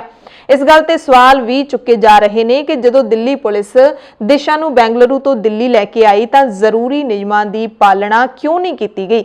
एक पोस्ट दे विच फिर ये वकील रेबिका जॉन ने फिर इल्जाम लाया ਜਿਹੜਾ ਅਸੀਂ ਤੁਹਾਨੂੰ ਹੁਣੇ ਹੀ ਦੱਸ ਕੇ ਹਟਿਆ ਕਿ ਦਿਸ਼ਾ ਰਵੀ ਦੇ ਕੋਲ ਜੇ ਕੋਈ ਕੌਂਸਲ ਉਸ ਵਕਤ ਮੌਜੂਦ ਨਹੀਂ ਸੀ ਜਿਹੜਾ ਕਿ ਪੁਲਿਸ ਦੀ ਗਲਤੀ ਨਾਲ ਹੀ ਮੌਜੂਦ ਨਹੀਂ ਸੀ, ਕਿਉਂਕਿ ਜੇ ਤੁਸੀਂ ਕਿਸੇ ਵੀ ਮੁਲਜ਼ਮ ਨੂੰ ਅਦਾਲਤ ਦੇ ਵਿੱਚ ਪੇਸ਼ ਕਰਨਾ ਹੈ ਤਾਂ ਉਹਦੇ ਨਾਲ ਉਹਦੇ ਵਕੀਲ ਹੋਣੇ ਜ਼ਰੂਰੀ ਹੁੰਦੇ ਨੇ। ਜੇ ਵਕੀਲ ਨਹੀਂ ਪਹੁੰਚੇ ਤਾਂ जानकारी देनी तुहाडा फर्ज बनता है, यानी कि कानून का फर्ज बनता है कि दिशा के वकीलों को इसकी जानकारी दी जाती या फिर दिशा को खुद उन्होंने नाल गल करन दी इजाजत दी जाती। जे फिर भी वकील ना पहुँचते तां भी कानून ये कहता है कि तुसी उस व्यक्ति नूं खुद कौंसल मुहैया करवाओगे। सो ये जिहड़ी नौजवान कुड़ी 22 साल की वातावरण कारकुन नूं किस तरीके दे नाल अदालत दे विच पेश किया गया, इत्थे भी कानून दीयां धज्जियां उड़ाइयां आपां ਕਹਿ ਸਕਦੇ ਹਾਂ, ਕਿਉਂਕਿ ਸਵਾਲ ਉੱਠ ਰਹੇ ਨੇ ਕਿ ਕੀ ਕੇਸ ਡਾਇਰੀ ਤੇ ਅਰੈਸਟ ਮੈਮੋ ਦੀ ਜਾਂਚ ਕੀਤੀ ਗਈ ਸੀ। ਇਹ ਸੀਨੀਅਰ ਵਕੀਲ ਰੈਬੇਕਾ ਜੌਨ ਨੇ ਸਵਾਲ ਚੁੱਕੇ ਨੇ ਕਿ ਸੰਵਿਧਾਨ ਦੇ ਆਰਟੀਕਲ 22 ਦੀ ਉਲੰਘਣਾ ਇੱਥੇ ਕੀਤੀ ਗਈ ਹੈ। ਹੁਣ ਜਿਹੜੇ ਵਿਦੇਸ਼ਾਂ ਦੀਆਂ ਵੱਡੀਆਂ ਹਸਤੀਆਂ ਨੇ ਉਹਨਾਂ ਦੀ ਵੀ ਗੱਲ ਕਰ ਲੈਂਦੇ ਹਾਂ। ਅਮਰੀਕਾ ਦੀ ਉਪ ਰਾਸ਼ਟਰਪਤੀ ਕਮਲਾ ਹੈਰਿਸ ਦੀ ਭਾਣਜੀ ਤੇ ਵਕੀਲ ਵੀਨਾ ਹੈਰਿਸ ਨੇ ਲੇਖਿਕਾ ਰੂਪੀ ਕੌਰ ਦੇ ਟਵੀਟ ਨੂੰ ਰੀਟਵੀਟ ਕੀਤਾ ਹੈ। ਲਿਖਿਆ ਕਿ ਭਾਰਤੀ ਅਧਿਕਾਰੀਆਂ ਨੇ ਇੱਕ ਹੋਰ ਨੌਜਵਾਨ ਕਾਰਕੁਨ ਦਿਸ਼ਾ ਰਵੀ ਨੂੰ ਗ੍ਰਿਫਤਾਰ ਕੀਤਾ ਹੈ ਕਿਉਂਕਿ ਉਸਨੇ ਕਿਸਾਨਾਂ ਦੇ ਸਮਰਥਨ ਦੇ ਵਿੱਚ ਸੋਸ਼ਲ ਮੀਡੀਆ ਟੂਲਕਿਟ ਨੂੰ ਪੋਸਟ ਕੀਤਾ ਸੀ। ਬਰਤਾਨੀਆ ਦੀ ਸੰਸਦ ਮੈਂਬਰ ਕਲੌਡੀਆ ਵੇਬੇ ਉਸਨੇ ਵੀ ਟਵੀਟ ਕੀਤਾ ਹੈ ਕਿ ਦਿਸ਼ਾ ਰਵੀ ਇੱਕ ਵਾਤਾਵਰਣ ਕਾਰਕੁਨ ਹੈ। ਉਹ ਭਾਰਤ ਵਿੱਚ ਸਾਫ਼ ਹਵਾ, ਸਾਫ਼ ਪਾਣੀ ਤੇ ਰਹਿਣ ਲਾਇਕ ਵਾਤਾਵਰਣ ਬਣਾਉਣ ਦੇ ਲਈ ਲੜਦੀ ਹੈ। ਕਿਸਾਨਾਂ ਦਾ ਸਮਰਥਨ ਕਰਨ ਦੇ ਬਦਲੇ ਉਸ ਨੂੰ ਗ੍ਰਿਫਤਾਰ ਕਰ ਲਿਆ ਗਿਆ ਹੈ। ਚੁੱਪ ਰਹਿਣਾ ਕੋਈ ਵੀ ਬਦਲ ਨਹੀਂ ਹੈ। ਸਾਨੂੰ ਸਭ ਨੂੰ ਇਸ ਕਾਰਵਾਈ ਖਿਲਾਫ ਬੋਲਣਾ ਚਾਹੀਦਾ ਹੈ। ਪਾਕਿਸਤਾਨ ਦੇ ਪ੍ਰਧਾਨ ਮੰਤਰੀ ਇਮਰਾਨ ਖਾਨ ਦੀ ਪਾਕਿਸਤਾਨ ਤਹਿਰੀਕ-ਏ-ਇਨਸਾਫ ਪਾਰਟੀ ਨੇ ਵੀ ਇਸ ਮਾਮਲੇ ਤੇ ਟਵੀਟ ਕੀਤਾ ਹੈ। ਪਾਰਟੀ ਨੇ ਲਿਖਿਆ ਕਿ ਮੋਦੀ ਤੇ ਆਰਐਸਐਸ ਦਾ ਰਾਜ ਇਸ ਗੱਲ ਵਿੱਚ ਵਿਸ਼ਵਾਸ ਰੱਖਦਾ ਹੈ ਕਿ ਉਹਨਾਂ ਖਿਲਾਫ ਉੱਠਣ ਵਾਲੀਆਂ ਸਾਰੀਆਂ ਆਵਾਜ਼ਾਂ ਨੂੰ ਦਬਾ ਦਿਓ। ਆਪਣੀ ਗੱਲ ਕਹਿਣ ਲਈ ਭਾਰਤੀ ਕ੍ਰਿਕਟਰਾਂ ਤੇ ਬਾਲੀਵੁੱਡ ਅਦਾਕਾਰਾਂ ਨੂੰ ਇਸਤੇਮਾਲ ਕਰਨਾ ਉਂਝ ਵੀ ਬੜੀ ਬੇਸ਼ਰਮੀ ਵਾਲੀ ਗੱਲ ਸੀ, ਪਰ ਉਹਨਾਂ ਨੇ ਟੂਲਕਿਟ ਦਸਤਾਵੇਜ਼ ਨੂੰ ਆਧਾਰ ਬਣਾ ਕੇ ਦਿਸ਼ਾ ਰਵੀ ਨੂੰ ਗ੍ਰਿਫਤਾਰ ਕੀਤਾ। ਇਸ ਦੇ ਨਾਲ ਹੀ ਰੂਪੀ ਕੌਰ ਜਿਹੜੀ ਕਿ ਲੇਖਿਕਾ ਹੈਗੀ ਹੈ, ਪੰਜਾਬਣ ਹੈ, ਕੈਨੇਡਾ ਦੇ ਵਿੱਚ ਰਹਿੰਦੀ ਹੈ, ਬਹੁਤ ਹੀ ਮਕਬੂਲ ਕਿਤਾਬਾਂ ਲਿਖੀਆਂ ਨੇ। ਰੂਪੀ ਕੌਰ ਨੇ ਵੀ ਪੂਰਾ ਥ੍ਰੈਡ ਹੈ ਜਿਹੜਾ, ਯਾਨੀ ਕਿ ਇਸ ਪੂਰੀ ਖਬਰ ਦੀ ਜਾਣਕਾਰੀ ਬਹੁਤ ਸਾਰੇ ਟਵੀਟ ਕਰਕੇ ਦਿੱਤੀ ਹੈ ਅਤੇ ਭਾਰਤ ਸਰਕਾਰ ਦਾ ਜਿਹੜਾ ਕਾਨੂੰਨ ਹੈ ਉਹ ਜੋ ਕਾਰਵਾਈਆਂ ਕਰ ਰਿਹਾ ਉਸ ਦੀ ਨਿਖੇਧੀ ਕੀਤੀ ਹੈ। ਮਲਿਆਲਮ ਕਵੀ NS ਮਾਧਵਨ ਨੇ ਵੀ ਇਸ ਦੀ ਖਿਲਾਫਤ ਕੀਤੀ ਹੈ। ਸੀਨੀਅਰ ਵਕੀਲ ਪ੍ਰਸ਼ਾਂਤ ਭੂਸ਼ਣ ਨੇ ਵੀ ਇਸ ਕਾਰਵਾਈ ਦੀ ਨਿੰਦਿਆ ਕੀਤੀ ਹੈ ਅਤੇ ਪ੍ਰਸ਼ਾਂਤ ਭੂਸ਼ਣ ਨੇ ਜੋ ਵੀ ਕਿਹਾ ਹੈ, ਲਿਖਿਆ ਹੈ, ਉਸ ਦੀ ਤੁਲਨਾ ਹੈਗੀ ਹੈ ਜਿਹੜੀ ਉਹਨਾਂ ਨੇ ਕੁਝ ਪੁਰਾਣੇ ਮਾਮਲਿਆਂ ਦੇ ਨਾਲ ਕੀਤੀ ਹੈ। ਪ੍ਰਸ਼ਾਂਤ ਭੂਸ਼ਣ ਨੇ ਲਿਖਿਆ ਕਿ ਜਿਸ ਤਰੀਕੇ ਦੇ ਨਾਲ ਨੌਜਵਾਨਾਂ ਨੂੰ ਭਾਰਤ ਦੇ ਵਿੱਚ ਗ੍ਰਿਫਤਾਰ ਕੀਤਾ ਜਾ ਰਿਹਾ ਹੈ, ਦਿਸ਼ਾ ਰਵੀ, ਨੌਦੀਪ ਕੌਰ, ਮੈਨੂੰ ਇੱਕ ਕਹਾਣੀ ਯਾਦ ਆ ਰਹੀ ਹੈ ਜਦੋਂ ਜਰਮਨੀ ਦੇ ਵਿੱਚ ਨਾਜ਼ੀਆਂ ਨੇ ਸੋਫੀ ਸਕੋਲ ਨੂੰ ਉਸਦਾ ਸਿਰ ਧੜ ਤੋਂ ਵੱਖਰਾ ਕਰਕੇ ਉਸ ਨੂੰ ਮਾਰ ਦਿੱਤਾ ਸੀ ਕਿਉਂਕਿ ਉਹ ਵੀ ਹੱਕਾਂ ਦੇ ਲਈ ਲੜਦੀ ਸੀ। ਸੋ ਇਸ ਤਰੀਕੇ ਨਾਲ ਹਰ ਕੋਈ ਆਪਣੇ ਪੱਧਰ ਤੇ ਆਵਾਜ਼ ਬੁਲੰਦ ਕਰ ਰਿਹਾ ਹੈ। ਪਰ ਜੇ ਸੱਤਾਧਾਰੀ ਬੀਜੇਪੀ ਦੀ ਗੱਲ ਕਰ ਲਈਏ ਤਾਂ ਬਹੁਤ ਹੀ ਸ਼ਰਮਨਾਕ ਬਿਆਨ ਸਾਹਮਣੇ ਆ ਰਹੇ ਨੇ। ਭਾਰਤੀ ਜਨਤਾ ਪਾਰਟੀ ਦੇ ਸੀਨੀਅਰ ਲੀਡਰ ਤੇ ਬੰਗਲੁਰੂ ਸੈਂਟਰਲ ਤੋਂ ਪਾਰਟੀ ਦੇ ਸੰਸਦ ਮੈਂਬਰ ਯਾਨੀ ਕਿ ਬੀਜੇਪੀ ਦੇ ਸੰਸਦ ਮੈਂਬਰ PC ਮੋਹਨ ਨੇ ਦਿਸ਼ਾ ਰਵੀ ਦੀ ਤੁਲਨਾ ਪਾਕਿਸਤਾਨੀ ਕੱਟੜਪੰਥੀ ਮੁਹੰਮਦ ਅਜਮਲ ਆਮਿਰ ਕਸਾਬ ਨਾਲ ਕੀਤੀ ਹੈ ਜੋ ਕਿ ਮੁੰਬਈ ਦੇ 26/11 ਹਮਲੇ ਵਿੱਚ ਫੜਿਆ ਗਿਆ ਸੀ। PC ਮੋਹਨ ਨੇ ਟਵੀਟ ਕੀਤਾ ਹੈ ਕਿ ਬੁਰਹਾਨ ਵਾਨੀ ਵੀ 21 ਸਾਲਾਂ ਦੀ ਸੀ, ਅਜਮਲ ਕਸਾਬ ਵੀ 21 ਸਾਲਾਂ ਦਾ ਸੀ। ਉਮਰ ਸਿਰਫ ਇੱਕ ਗਿਣਤੀ ਹੈ, ਕੋਈ ਵੀ ਕਾਨੂੰਨ ਤੋਂ ਉੱਤੇ ਨਹੀਂ ਹੈ। ਕਾਨੂੰਨ ਨੂੰ ਆਪਣਾ ਕੰਮ ਕਰਨ ਦਿਓ, ਜੁਰਮ ਹਮੇਸ਼ਾ ਜੁਰਮ ਹੀ ਰਹੇਗਾ। ਯਾਨੀ ਕਿ ਉਹਨਾਂ ਨੇ ਜਿਹੜਾ ਦਿਸ਼ਾ ਰਵੀ ਨੂੰ ਇੱਕ ਦੋਸ਼ੀ ਸਿੱਧ ਕਰ ਦਿੱਤਾ ਆਪਣੇ ਟਵੀਟ ਦੇ ਵਿੱਚ। ਇਸ ਦੇ ਨਾਲ ਹੀ ਉਹਨਾਂ ਨੇ #ਦਿਸ਼ਾ ਰਵੀ ਦੀ ਵਰਤੋਂ ਕੀਤੀ ਹੈ ਤੇ ਦਿਸ਼ਾ ਰਵੀ ਦੀ ਤਸਵੀਰ ਵੀ ਪੋਸਟ ਕੀਤੀ ਹੈ। ਲਿਖਿਆ ਕਿ ਜਿਹੜੇ ਲੋਕ ਦਿਸ਼ਾ ਰਵੀ ਦਾ ਬਚਾਅ ਕਰ ਰਹੇ ਨੇ ਉਹਨਾਂ ਨੂੰ ਦਿੱਲੀ ਪੁਲਿਸ ਦਾ ਬਿਆਨ ਪੜ੍ਹ ਲੈਣਾ ਚਾਹੀਦਾ ਹੈ। ਦਿੱਲੀ ਪੁਲਿਸ ਦਾ ਇੱਕ ਟਵੀਟ ਵੀ ਸਾਂਝਾ ਕੀਤਾ ਹੈ ਜਿਸ ਵਿੱਚ ਲਿਖਿਆ ਕਿ ਦਿਸ਼ਾ ਰਵੀ ਉਸ ਟੂਲਕਿਟ ਦੀ ਐਡੀਟਰ ਹੈ।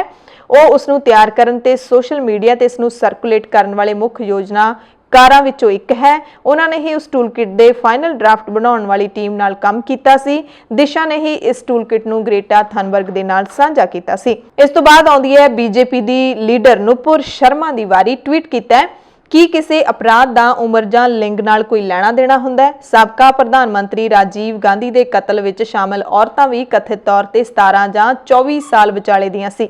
ਨਿਰਭਇਆ ਦਾ ਬਲਾਤਕਾਰ ਕਰਨ ਵਾਲੇ ਤੇ ਉਸਦੇ ਇੱਕ ਕਾਤਲ ਦੀ ਉਮਰ ਵੀ 17 ਸਾਲ ਦੀ ਸੀ। ਇਸ ਦੇ ਨਾਲ ਅਨਿਲ ਵਿਜ ਦੀ ਵੀ ਵਾਰੀ ਆਉਂਦੀ ਹੈ। ਹਰਿਆਣਾ ਦੇ ਜਿਹੜੇ ਮੰਤਰੀ ਹੈਗੇ ਨੇ ਅਨਿਲ ਵਿਜ, ਉਹਨਾਂ ਨੇ ਤਾਂ ਬਹੁਤ ਹੀ ਜਿਹੜਾ ਇਸ ਤਰੀਕੇ ਦਾ ਵਿਵਾਦਿਤ ਜਾਂ ਬਿਆਨ ਦਿੱਤਾ ਹੈ, ਟਵਿੱਟਰ ਤੇ ਜਾ ਕੇ ਹਮਲਾ ਕੀਤਾ ਹੈ, ਕਿਹਾ ਕਿ ਦੇਸ਼ ਧਰੋਹ ਦਾ ਬੀਜ ਜਿਹਦੇ ਵੀ ਦਿਮਾਗ ਵਿੱਚ ਹੋਵੇ ਉਸ ਦਾ ਜਿਹੜੀ ਕੁੱਲ ਹੈ ਉਹਨੂੰ ਹੀ ਨਾਸ਼ ਕਰ ਦੇਣਾ ਚਾਹੀਦਾ ਹੈ, ਚਾਹੇ ਉਹ ਦਿਸ਼ਾ ਰਵੀ ਹੋਵੇ ਜਾਂ ਫਿਰ ਕੋਈ ਹੋਰ। ਇਸ ਤਰੀਕੇ ਦੀ ਬਹੁਤ ਹੀ ਭੜਕਾਊ ਜਿਹੜੀ ਬਿਆਨਬਾਜ਼ੀ ਹੈ ਉਹ ਲੀਡਰਾਂ ਦੇ ਵੱਲੋਂ, ਮੰਤਰੀਆਂ ਦੇ ਵੱਲੋਂ ਕੀਤੀ ਜਾਵੇ ਤਾਂ ਸੱਚਮੁੱਚ ਇਸ ਬਾਰੇ ਸੋਚਣਾ ਜ਼ਰੂਰ ਚਾਹੀਦਾ ਹੈ ਕਿ ਕਿੰਨੇ ਭੜਕਾਊ ਤਰੀਕੇ ਦੇ ਨਾਲ ਇਹ ਜਿਹੜੇ ਟਵੀਟ ਕੀਤੇ ਜਾ ਰਹੇ ਨੇ, क्योंकि जे दिशा रवि ਦਾ ਤੁਸੀਂ बैकग्राउंड देख लोगे उस ते बहुत सारा हुण मीडिया ने ਉਹਦਾ ਜਿਹੜਾ बैकग्राउंड भी खंगाल दिता कि दिशा रवि करदी की सी, उसके खिलाफ कोई भी अजिहा मामला कोई भी अजिही कार्रवाई सामने नहीं आई जिहदे विच देश के खिलाफ कोई काम करदी होवे। पर अज दिल्ली पुलिस ने प्रैस कॉन्फ्रेंस दे विच कहा कि टूल किट दे विच भारत दा योगा भारत दी चाह इस नूं भी बदनाम करन दीआं साजिशां घड़ीਆਂ गईਆਂ। ਹੁਣ टूल किट आखिरकार हुंदी की है कि इन्ना वड्डा कोई अपराध हुंदा कि टूल किट बनाउण वाले नूं फड़ के जेल विच दे दिता जावे ते उसदा पुलिस जिहड़ा रिमांड है वो लिया जावे कि ये इन्ना वड्डा कोई खतरनाक डॉक्यूमेंट हुंदा। दरअसल अमरीका का ब्लैक लिव्स मैटर होवे, अमरीका का एंटी लॉकडाउन प्रोटेस्ट होवे जां फिर वातावरण संबंधी तब्दीली नाल जुड़ी क्लाइमेट स्ट्राइक मुहिम होवे जां फिर कोई भी होर अंदोलन, अमरीका दे विच इस टूल किट ਦਾ ਜਿਹੜਾ टूल किट ਦਾ आगाज़ होया कह सकते हैं कि जदों पिछे जे ब्लैक लिव्स मैटर प्रोटेस्ट होया सी तां उदों उत्थे टूल किट दी काफ़ी वरतों होई सी। इन्हां सारियां थावां दे उत्ते अंदोलन दे नाल जुड़े लोग कुछ एक्शन पॉइंट बनाउंदे ने, मतलब कि कुछ अजिहियां गल्लां दी विਉਂਤਬੰਦੀ करदे ने जो अंदोलन नूं अगे वधाउण लई कीतीआं जा सकदियां ने। ਜਿਹੜੇ दस्तावेज दे विच इन्हां एक्शन पॉइंट्स नूं दर्ज कीता जांदा है उस नूं टूल किट कहंदे ने ते जिहड़ा टूल किट शब्द है इहदी वरतों सोशल मीडिया दे उत्ते ज़्यादा हुंदी है। सोशल मीडिया के राही संघर्ष नूं कामयाब बनाउण दे तरीके ने जिहड़े ओह लोकां दे नाल सांझे कीते जांदे ने। टूल किट अक्सर उन्हां लोकां दे नाल सांझी कीती जांदी है जिन्हां दी मौजूदगी अंदोलन नूं ज़्यादा असरदार बनाउण दे विच मददगार साबित हुंदी है। अजिहे विच जे टूल किट नूं किसी अंदोलन दा अहम हिस्सा कहा जावे तां इह कोई गलत नहीं होएगा। टूल किट नूं तुसीं कंधां उत्ते लाए जाण वाले उन्हां पोस्टरां दा सुधरिया ते आधुनिक रूप भी कह सकदे हो जिन्हां दी वरतों कई सालां तों अंदोलन करन वाले लोक जां सद्दा देण वाले लोक ने जिहड़े ओह करदे आ रहे ने कि कोई भी प्रोटेस्ट हो रहा है उस दे विच लोकां नूं शामिल होण दा सद्दा देण लई कंधां ते पोस्टर चिपकाए जांदे ने, हत्थां नाल बनाए जांदे ने, प्रिंट करवाए जांदे ने ते ओहदा जिहड़ा एक ਆਪਾਂ कह सकते हैं कि सॉफ्ट रूप है सॉफ्टवेयर रूप उन्होंने कह सकते हैं कि सोशल मीडिया ते साझा किया जाने वाला आधुनिक रूप टूल किट है।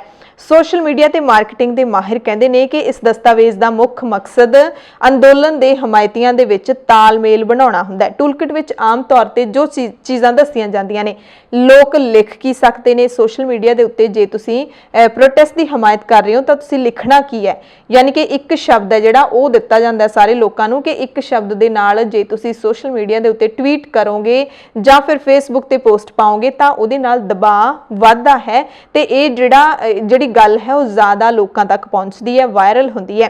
किहड़ा हैशटैग वरत्या जाना है वह इस टूल किट दे विच दस्सिया जांदा है, किहड़े समय ते ट्वीट करन दे नाल सब तो ज़्यादा फायदा मिलेगा, किन्हां लोकां नूं ट्वीट जां फेसबुक पोस्टां दे विच टैग करना है, किस व्यक्ति नूं टैग करन नाल तुहानूं फायदा मिलेगा, पोस्ट ज़्यादा फैलेगी। जानकार कहते हैं कि इसका असर यह हुंदा है कि एक ही समय लोगों के एक्शन नाल किसी अंदोलन की मौजूदगी सोशल मीडिया के उत्ते दर्ज हुंदी है जिहड़ी कि सरकारां तक भी पहुँचती है। इहदे नाल अंदोलन सोशल मीडिया के ट्रेंड्स दे विच आउंदा है ते फिर लोगों का ध्यान भी इहदे वल जांदा है। सिर्फ अंदोलनकारी ही नहीं बल्कि सियासी पार्टियां, वड्डियां कंपनियां ते होर जिहड़ियां सोशल एक्टिविस्ट हुंदे ने, समाजिक समूह हुंदे ने, वो भी कई खास मौकों ते टूल किट की वरतों करते हैं। सो हुण तुसीं जाण गए हो कि टूल किट हुंदी की है। एक दस्तावेज हुंदा है जिहदे विच तरीके दस्से हुंदे ने कि अंदोलन नूं तुसीं किवें अगे लैके जाना है। जे इस नूं प्रैक्टिकल रूप दे विच आपां देख लईए, किसानी संघर्ष दे नाल जोड़ के देखिए क्योंकि किसानी संघर्ष दे नाल ही जुड़ी हुई टूल किट है तो ਉਹਦੇ ਵਿੱਚ ਜਿਹੜੇ ਸੰਯੁਕਤ ਕਿਸਾਨ ਮੋਰਚੇ ਦੇ ਲੀਡਰ ਨੇ ਉਹ ਸਮੇਂ-ਸਮੇਂ ਤੇ ਪਹਿਲਾਂ ਤਾਂ ਰੋਜ਼ਾਨਾ ਪ੍ਰੈਸ ਕਾਨਫਰੰਸ ਕਰਦੇ ਸੀ, ਅੱਗੇ ਦਿਸ਼ਾ ਨਿਰਦੇਸ਼ ਦਿੰਦੇ ਸੀ ਕਿ ਸੰਘਰਸ਼ ਨੂੰ ਅੱਗੇ ਕਿਵੇਂ ਲੈ ਕੇ ਜਾਣਾ ਹੈ, ਕਿਹੜੇ ਦਿਨ ਕਿਹੜਾ ਪ੍ਰੋਟੈਸਟ ਕਰਨਾ ਹੈ, ਕਿੰਨੇ ਤੋਂ ਕਿੰਨੇ ਵਜੇ ਤੱਕ ਕਿੱਥੇ ਇਕੱਠੇ ਹੋਣਾ ਹੈ। ਸੋ ਉਹ ਇੱਕ ਓਰਲ ਜਿਹੜੀ ਜਾਣਕਾਰੀ ਹੁੰਦੀ ਹੈ ਲੋਕਾਂ ਤੱਕ ਪਹੁੰਚਾਈ ਜਾਂਦੀ ਹੈ, ਮੀਡੀਆ ਦੇ ਜ਼ਰੀਏ ਪਹੁੰਚਾਈ ਜਾਂਦੀ ਹੈ। ਇਹ ਟੂਲ ਕਿਟ ਇੱਕ ਲਿਖਿਆ ਹੋਇਆ ਦਸਤਾਵੇਜ਼ ਹੁੰਦਾ ਹੈ ਜਿਹਦੇ ਵਿੱਚ ਲੋਕਾਂ ਨੂੰ ਆਪਣੇ ਨਾਲ ਜੋੜਨ ਦੀ ਕੋਸ਼ਿਸ਼ ਕੀਤੀ ਜਾਂਦੀ ਹੈ। संयुक्त किसान मोर्चे ने भी किसानों के अंदोलन नूं कमज़ोर करन दीआं कोशिशां दे विच पुलिस वल्लों कीती गई ताकत की बेतुकी दुरवरतों के बारे बहुत चिंता जाहिर की है। नौजवान वातावरण कारकुन दिशा रवि नूं बिना किसी दोष के गिरफ्तार करन दी भी किसान लीडरां ने निखेधी की है ते दिशा रवि की तुरंत रिहाई की मांग की है। ਕਿਸਾਨ ਲੀਡਰਾਂ ਨੇ ਕਿਹਾ ਕਿ ਭਾਰਤ ਦੇ ਨੌਜਵਾਨ ਵਾਤਾਵਰਣ ਪ੍ਰੇਮੀ ਸਮਝਦੇ ਨੇ, ਇਸ ਗੱਲ ਦੀ ਕਦਰ ਵੀ ਕਰਦੇ ਨੇ ਕਿ ਅੰਨਦਾਤਾ ਇਸ ਦੇਸ਼ ਦਾ ਕਿੰਨਾ ਜ਼ਰੂਰੀ ਹਿੱਸਾ ਹੈ ਤੇ ਲਹਿਰ ਦਾ ਸਮਰਥਨ ਵੀ ਕਰਦੇ ਨੇ, ਪਰ ਸਰਕਾਰ ਕਿਸਾਨੀ ਲਹਿਰ ਦੇ ਹਰ ਹਮਾਇਤੀ ਨੂੰ ਦੇਸ਼ ਵਿਰੋਧੀ ਬਣਾ ਰਹੀ ਹੈ ਤੇ ਉਸ ਨੂੰ ਜੇਲ੍ਹਾਂ ਦੇ ਵਿੱਚ ਸੁੱਟ ਰਹੀ ਹੈ। ਇਹ ਕਿਸਾਨ ਲੀਡਰਾਂ ਨੇ ਆਪਣਾ ਜਿਹੜਾ ਬਿਆਨ ਹੈ ਉਹ ਜਾਰੀ ਕੀਤਾ ਹੈ। ਕਿਸਾਨ ਲੀਡਰਾਂ ਨੇ ਕਿਹਾ ਕਿ ਵਾਤਾਵਰਣ ਕਾਰਕੁਨ ਖੇਤੀ ਤੇ ਸ਼ਹਿਰੀ ਭਾਈਚਾਰਿਆਂ ਦੇ ਜ਼ੋਖਮ ਦਾ ਹੱਲ ਕਰਨ ਦੀਆਂ ਕੋਸ਼ਿਸ਼ਾਂ ਦੇ ਵਿੱਚ ਲੱਗੇ ਰਹਿੰਦੇ ਨੇ, ਪਰ ਹੈਰਾਨੀ ਦੀ ਗੱਲ ਹੈ ਕਿ ਵਾਤਾਵਰਣ ਦੇ ਕਾਰਕੁਨ ਜਿਹੜੇ ਇਸ ਕਿਸਾਨੀ ਸੰਘਰਸ਼ ਦਾ ਸਮਰਥਨ ਕਰ ਰਹੇ ਨੇ ਤੇ ਉਹਨਾਂ ਨੂੰ ਪੁਲਿਸ ਫੜ ਕੇ ਜੇਲ੍ਹਾਂ ਦੇ ਵਿੱਚ ਸੁੱਟ ਰਹੀ ਹੈ। ਕਿਸਾਨ ਮਜ਼ਦੂਰ ਸੰਘਰਸ਼ ਕਮੇਟੀ ਦੇ ਲੀਡਰਾਂ ਸਰਵਣ ਸਿੰਘ ਪੰਧੇਰ ਤੇ ਸਤਨਾਮ ਸਿੰਘ ਪੰਨੂ ਨੇ ਵੀ ਦਿਸ਼ਾ ਰਵੀ ਨੂੰ ਰਿਹਾ ਕਰਨ ਦੀ ਮੰਗ ਕੀਤੀ ਹੈ। ਇਹਨਾਂ ਨੇ ਦਾਅਵਾ ਵੀ ਕੀਤਾ ਹੈ ਕਿ ਕਿਸਾਨਾਂ ਦਾ ਜਿਹੜਾ ਅੰਦੋਲਨ ਹੈ ਉਹ ਘਰ ਘਰ ਪਹੁੰਚ ਕੇ ਜਨ ਅੰਦੋਲਨ ਵੀ ਬਣ ਚੁੱਕਿਆ। ਦਾਅਵਾ ਕੀਤਾ ਹੈ ਕਿ 18 ਫਰਵਰੀ ਨੂੰ ਦੇਸ਼ ਪੱਧਰ ਤੇ ਰੇਲਾਂ ਦਾ ਚੱਕਾ ਜਾਮ ਕੀਤਾ ਜਾਏਗਾ, ਜਿਸ ਦੇ ਨਾਲ ਬਹੁਤ ਵੱਡੀ ਤਾਕਤ ਇਸ ਸੰਘਰਸ਼ ਨੂੰ ਮਿਲੇਗੀ। ਇਸ ਦੇ ਨਾਲ ਹੀ ਸੱਦਾ ਦਿੱਤਾ ਹੈ ਕਿਸਾਨ ਮਜ਼ਦੂਰ ਸੰਘਰਸ਼ ਕਮੇਟੀ ਨੇ ਕਿ 25 ਫਰਵਰੀ ਨੂੰ ਤਰਨਤਾਰਨ ਦੀ ਦਾਣਾ ਮੰਡੀ ਦੇ ਵਿੱਚ ਮਹਾ ਰੈਲੀ ਕੀਤੀ ਜਾ ਰਹੀ ਹੈ, ਜਿਸ ਦੇ ਵਿੱਚ ਲੋਕਾਂ ਨੂੰ ਇਕੱਠੇ ਹੋਣ ਦਾ ਸੱਦਾ ਦਿੱਤਾ ਗਿਆ ਹੈ ਅਤੇ ਜਿਹੜੀ ਹਕੂਮਤ ਹੈ ਉਸ ਦੀਆਂ ਜੜ੍ਹਾਂ ਹਿਲਾਉਣ ਦੀ ਗੱਲ ਹੈ ਜਿਹੜੀ ਉਹ ਵੀ ਕੀਤੀ ਗਈ ਹੈ। ਸੰਯੁਕਤ ਕਿਸਾਨ ਮੋਰਚੇ ਨੇ ਸੱਦਾ ਦਿੱਤਾ ਹੈ ਕਿ 16 ਫਰਵਰੀ ਨੂੰ ਸਰ ਛੋਟੂ ਰਾਮ ਦੇ ਕਿਸਾਨੀ ਚੇਤਨਾ ਲਈ ਦਿੱਤੇ ਯੋਗਦਾਨ ਨੂੰ ਯਾਦ ਕਰਦਿਆਂ ਜ਼ਿਲ੍ਹਾ ਤੇ ਤਹਿਸੀਲ ਪੱਧਰਾਂ ਤੇ ਸਮਾਰੋਹ ਕੀਤੇ ਜਾਣਗੇ। ਛੋਟੂ ਰਾਮ ਦੀ ਅਗਵਾਈ ਵਿੱਚ ਕਿਸਾਨੀ ਸੰਘਰਸ਼ ਸਦਕਾ 1930ਵਿਆਂ ਦੇ ਵਿੱਚ ਸੂਦਖੋਰਾਂ ਵਿਰੁੱਧ ਕਾਨੂੰਨ ਲਿਆਂਦੇ ਗਏ ਸੀ, ਜਿਸ ਨੇ ਕਿਸਾਨਾਂ ਨੂੰ ਸੂਦਖੋਰਾਂ ਦੇ ਚੁੰਗਲ ਤੋਂ ਬਚਾਇਆ ਸੀ। ਸਰ ਛੋਟੂ ਰਾਮ ਨੂੰ ਭਾਰਤ ਵਿੱਚ ਮੰਡੀ ਪ੍ਰਣਾਲੀ ਦੀ ਸਥਾਪਨਾ ਦਾ ਸਿਹਰਾ ਵੀ ਦਿੱਤਾ ਜਾਂਦਾ ਹੈ। ਇਹ ਉਹ ਪ੍ਰਣਾਲੀ ਹੈ ਜੋ ਮੌਜੂਦਾ ਕਿਸਾਨਾਂ ਦੀ ਲਹਿਰ ਦੀ ਰਾਖੀ ਤੇ ਸੁਧਾਰ ਦੀ ਕੋਸ਼ਿਸ਼ ਕਰਦੀ ਹੈ। ਇਸ ਦੇ ਨਾਲ ਹੀ 16 ਫਰਵਰੀ ਨੂੰ ਸੰਯੁਕਤ ਕਿਸਾਨ ਮੋਰਚੇ ਨੇ ਸਾਰੇ ਹਲਕਿਆਂ ਨੂੰ ਮੀਟਿੰਗਾਂ ਕਰਨ ਦਾ ਵੀ ਸੱਦਾ ਦਿੱਤਾ ਹੈ ਤਾਂ ਜੋ ਸਰ ਛੋਟੂ ਰਾਮ ਦੇ ਯੋਗਦਾਨ ਤੇ ਉਹਨਾਂ ਵਰਗੇ ਮਿਸਾਲੀ ਲੋਕਾਂ ਤੋਂ ਪ੍ਰੇਰਣਾ ਲੈਂਦਿਆਂ ਕਿਸਾਨੀ ਸੰਘਰਸ਼ ਨੂੰ ਹੋਰ ਮਜ਼ਬੂਤ ਕੀਤਾ ਜਾ ਸਕੇ। 18 ਫਰਵਰੀ ਨੂੰ ਪੂਰੇ ਭਾਰਤ ਦੇ ਵਿੱਚ ਦੁਪਹਿਰੇ 12 ਵਜੇ ਤੋਂ ਸ਼ਾਮ 4 ਵਜੇ ਤੱਕ ਰੇਲਾਂ ਦਾ ਚੱਕਾ ਜਾਮ ਕਰਨ ਦਾ ਸੱਦਾ ਦਿੱਤਾ ਹੈ। ਨਾਲ ਹੀ ਸ਼ਾਂਤੀਪੂਰਵਕ ਰਹਿਣ ਦੀ ਵੀ ਅਪੀਲ ਕੀਤੀ ਹੈ। ਪੰਜਾਬ ਰਾਜ ਚੋਣ ਕਮਿਸ਼ਨ ਨੇ ਪਟਿਆਲਾ ਦੇ ਨਗਰ ਕੌਂਸਲ ਪਾਤੜਾਂ ਤੇ ਸਮਾਣਾ ਦੇ 3 ਬੂਥਾਂ ਤੇ ਮੁੜ ਵੋਟਾਂ ਪਾਉਣ ਦੇ ਹੁਕਮ ਦਿੱਤੇ ਨੇ। ਪਟਿਆਲਾ ਜ਼ਿਲ੍ਹੇ ਦੇ ਪਾਤੜਾਂ ਦੇ ਰਿਟਰਨਿੰਗ ਅਫਸਰ ਵੱਲੋਂ ਵਾਰਡ ਨੰਬਰ 8 ਦੇ ਬੂਥ ਨੰਬਰ 11 ਦੇ ਵਿੱਚ ਵੋਟਾਂ ਦੌਰਾਨ ਈਵੀਐਮ ਨੂੰ ਨੁਕਸਾਨ ਪਹੁੰਚਾਉਣ ਸੰਬੰਧੀ ਸੂਚਨਾ ਭੇਜੀ ਗਈ ਸੀ। ਪਟਿਆਲਾ ਜ਼ਿਲ੍ਹੇ ਦੇ ਸਮਾਣਾ ਹਲਕੇ ਦੇ ਰਿਟਰਨਿੰਗ ਅਫਸਰ ਵੱਲੋਂ ਵੀ ਸਮਾਣਾ ਦੇ ਵਾਰਡ ਨੰਬਰ 11 ਦੇ ਬੂਥ ਨੰਬਰ 22 ਅਤੇ 23 ਵਿੱਚ ਈਵੀਐਮ ਨੂੰ ਨੁਕਸਾਨ ਪਹੁੰਚਾਉਣ ਦੀ ਸੂਚਨਾ ਭੇਜੀ ਗਈ ਸੀ। ਇਸ ਤੋਂ ਬਾਅਦ ਤੁਰੰਤ ਕਾਰਵਾਈ ਕਰਦਿਆਂ ਕਮਿਸ਼ਨ ਨੇ ਇਹਨਾਂ ਤਿੰਨਾਂ ਬੂਥਾਂ ਤੇ ਸਟੇਟ ਇਲੈਕਸ਼ਨ ਕਮਿਸ਼ਨ ਐਕਟ 1994 ਦੀ ਧਾਰਾ 59(2)A ਅਧੀਨ ਤਿੰਨਾਂ ਬੂਥਾਂ ਤੇ ਪਹਿਲਾਂ ਪਈਆਂ ਵੋਟਾਂ ਨੂੰ ਰੱਦ ਕਰਦਿਆਂ ਨਵੇਂ ਸਿਰੇ ਤੋਂ ਵੋਟਾਂ ਪਵਾਉਣ ਦੇ ਹੁਕਮ ਦਿੱਤੇ ਨੇ। ਯਾਨੀ ਕਿ ਹੁਣ ਪਟਿਆਲਾ ਦੀਆਂ ਨਗਰ ਕੌਂਸਲ ਪਾਤੜਾਂ ਤੇ ਸਮਾਣਾ ਦੇ 3 ਬੂਥ ਹੈਗੇ ਨੇ ਜਿਹੜੇ ਵਾਰਡ ਨੰਬਰ 8 ਦੇ ਬੂਥ ਨੰਬਰ 11 ਇਹ ਪਾਤੜਾਂ ਦਾ ਹੈਗਾ, ਸਮਾਣਾ ਦੇ ਵਾਰਡ ਨੰਬਰ 11 ਦੇ ਬੂਥ ਨੰਬਰ 22 ਤੇ 23 ਇੱਥੇ ਮੁੜ ਤੋਂ ਵੋਟਾਂ ਪੈਣਗੀਆਂ। 16 ਫਰਵਰੀ 2021 ਨੂੰ ਸਵੇਰੇ 8 ਵਜੇ ਤੋਂ 4 ਵਜੇ ਤੱਕ ਮੁੜ ਤੋਂ ਵੋਟਾਂ ਪੈਣਗੀਆਂ ਤੇ 17 ਫਰਵਰੀ ਨੂੰ ਸਾਰੇ ਨਤੀਜੇ ਆ ਜਾਣਗੇ। ਭਾਰਤ ਵਾਸੀਆਂ ਤੇ ਮਹਿੰਗਾਈ ਦੀ ਇੱਕ ਹੋਰ ਗਾਜ ਡਿੱਗੀ ਹੈ। ਪਿਛਲੇ 10 ਦਿਨਾਂ ਦੇ ਵਿੱਚ ਸਰਕਾਰ ਨੇ ਐਲਪੀਜੀ ਸਿਲੰਡਰ ਵਿੱਚ 75 ਰੁਪਏ ਦਾ ਵਾਧਾ ਕਰ ਦਿੱਤਾ ਹੈ। 4 ਫਰਵਰੀ ਨੂੰ ਭਾਅ 25 ਰੁਪਏ ਵਧਾਇਆ ਗਿਆ ਸੀ ਤੇ ਹੁਣ 50 ਰੁਪਏ ਹੋਰ ਵਧਾ ਦਿੱਤਾ ਗਿਆ ਹੈ। 2 ਮਹੀਨਿਆਂ ਦੇ ਵਿੱਚ ਹੀ ਸਿਲੰਡਰ ਦੀ ਕੀਮਤ ਵਿੱਚ 175 ਰੁਪਏ ਦਾ ਵਾਧਾ ਕਰ ਦਿੱਤਾ ਗਿਆ। ਦਿੱਲੀ ਦੇ ਵਿੱਚ ਹੁਣ ਇੱਕ ਗੈਸ ਸਿਲੰਡਰ 769 ਰੁਪਏ ਦਾ ਵਿਕ ਰਿਹਾ ਹੈ। ਇਸ ਮਸਲੇ ਤੇ ਕਾਂਗਰਸ ਨੇ ਵੀ ਕੇਂਦਰ ਸਰਕਾਰ ਨੂੰ ਘੇਰਿਆ ਹੈ। ਕਾਂਗਰਸੀ ਲੀਡਰ ਪ੍ਰਿਆ ਸ਼ਿਨੇਤ ਨੇ ਸਰਕਾਰ ਤੇ ਬਦਮਾਸ਼ੀ, ਮੁਨਾਫਾਖੋਰੀ ਕਰਨ ਤੇ ਆਮ ਲੋਕਾਂ ਦੀ ਚਿੰਤਾ ਨਾ ਕਰਨ ਦਾ ਦੋਸ਼ ਲਾਇਆ। ਸਵਾਲ ਵੀ ਕੀਤਾ ਹੈ ਕਿ ਯੂਪੀਏ ਦੌਰਾਨ ਜਦੋਂ ਯੂਪੀਏ ਦੀ ਸਰਕਾਰ ਸੀ ਉਦੋਂ ਸਿਲੰਡਰ ਸੜਕ ਤੇ ਰੱਖ ਕੇ ਬੈਠਣ ਵਾਲੀਆਂ ਬੀਜੇਪੀ ਦੀਆਂ ਮਹਿਲਾ ਲੀਡਰਾਂ ਹੁਣ ਚੁੱਪ ਕਿਉਂ ਨੇ। ਉਹਨਾਂ ਨੇ ਖਾਸ ਤੌਰ ਤੇ ਸਮ੍ਰਿਤੀ ਇਰਾਨੀ ਤੇ ਇਹ ਨਿਸ਼ਾਨਾ ਕੱਸਿਆ। ਉਹਨਾਂ ਦਾਅਵਾ ਵੀ ਕੀਤਾ ਕਿ ਯੂਪੀਏ ਸਰਕਾਰ ਦੌਰਾਨ ਇੱਕ ਗੈਸ ਸਿਲੰਡਰ ਦੀ ਕੀਮਤ 400 ਰੁਪਏ ਹੁੰਦੀ ਸੀ। ਕੱਚੇ ਤੇਲ ਦੀ ਕੀਮਤ ਉਸ ਵਕਤ $100 ਪ੍ਰਤੀ ਬੈਰਲ ਤੋਂ ਵੀ ਵੱਧ ਸੀ, ਪਰ ਪੈਟਰੋਲ ਤੇ ਡੀਜ਼ਲ ਦੇ ਭਾਅ ਕਾਬੂ 'ਚ ਰੱਖੇ ਗਏ ਸੀ। ਹੁਣ ਪੈਟਰੋਲੀਅਮ ਉਤਪਾਦਾਂ ਦੀਆਂ ਕੀਮਤਾਂ ਵੀ ਅਸਮਾਨ ਨੂੰ ਛੂ ਰਹੀਆਂ ਨੇ। ਇਸ ਸਰਕਾਰ ਦੇ ਮਾੜੇ ਪ੍ਰਬੰਧਾਂ ਕਾਰਨ ਦੇਸ਼ ਨੂੰ ਮਹਿੰਗਾਈ ਦੀ ਮਾਰ ਝੱਲਣੀ ਪਈ ਹੈ। ਉਹਨਾਂ ਕਿਹਾ ਕਿ ਸਰਕਾਰ ਨੇ ਡੀਜ਼ਲ ਤੇ 8 ਗੁਣਾ ਅਤੇ ਪੈਟਰੋਲ ਤੇ 2.5 ਗੁਣਾ ਐਕਸਾਈਜ਼ ਡਿਊਟੀ ਵਧਾ ਦਿੱਤੀ ਹੈ। ਸਰਕਾਰ ਦੀ ਇੰਨੀ ਕਿਰਪਾ ਹੈ ਕਿ ਦੇਸ਼ ਨੇ ਪੈਟਰੋਲ ਦੀ ਕੀਮਤ ਦੇ ਮੱਦੇਨਜ਼ਰ ਸੈਂਕੜਾ ਜੜਿਆ ਤੇ ਨਵਾਂ ਰਿਕਾਰਡ ਕਾਇਮ ਕੀਤਾ। ਇਹ ਸਾਡੀ ਸਰਕਾਰ ਦੀ, ਸਾਡੀ ਜਨਤਾ ਉੱਤੇ ਕਿਰਪਾ ਹੈ, ਇਹ ਕਾਂਗਰਸੀ ਲੀਡਰ ਨੇ ਕਿਹਾ।